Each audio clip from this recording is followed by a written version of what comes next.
So, ayun mga boss, magandang araw mga bossing doon sa mga nagtatanong ng tungkol pa rin tayo sa selyo mga bossing doon sa mga nagtatanong kung ano bang ibig sabihin ng mga orange seal.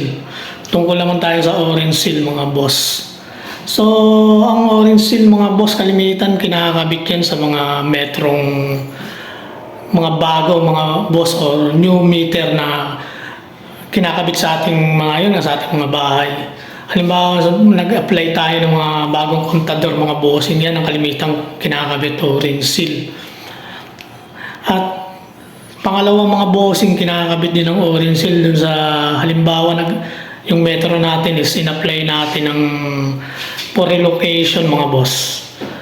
Halimbawa mga boss, yung metro natin ay nasa loob ng bahay. Tapos yun nga, gusto natin palabas. In-apply natin ng for relocation. Yan mga boss.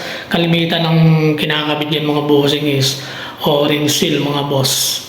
Sa mga metro mga bossing na yun, halimbawa mga metro natin na old meter tapos nagpapalit tayo ng bago mga boss. Halimbawa may defective na yung dati natin metro or may malabo na hindi na siya talaga ma-read. Kalimitan yan mga boss, pag pinalitan niya ng new meter, orange seal ang kinakabit sa kanya mga bossing. So yan lang mga boss, doon kalimitan siyang kinakabit sa mga nabanggit natin na mga yun mga bossing, yung orange seal na yan mga boss. So ayun, halimbawa ng orange seal na yan mga boss, yan. So, yun na mga boss sa mga nagtatanong kung yun nga saan ba kinakabit ang orange seal o orange na selyo sa ating mga metro.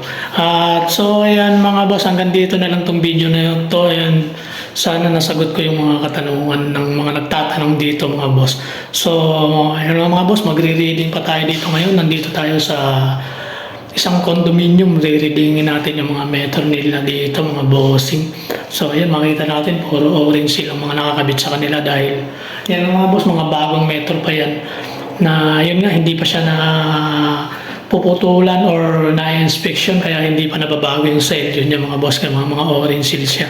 Dahil yun nga sa unang kabit sa kanya mga bossing, dahil sa bago siya, orange seal ang mga nakakabit sa kanya. So ayan mga boss, hanggang dito na lang tong video na to. Ayan, sana nasagot ko yung mga katanungan doon sa mga nagtatanong. And please mga boss, subscribe my YouTube channel and hit the notification bell mga boss para maging updated pa kayo sa mga videos na mga gagawin ka pa mga bossing. So ayan mga boss, ingat po tayong lahat and God bless. Hanggang dito na lang po mga bossing. God bless po sa ating lahat. Bye bye.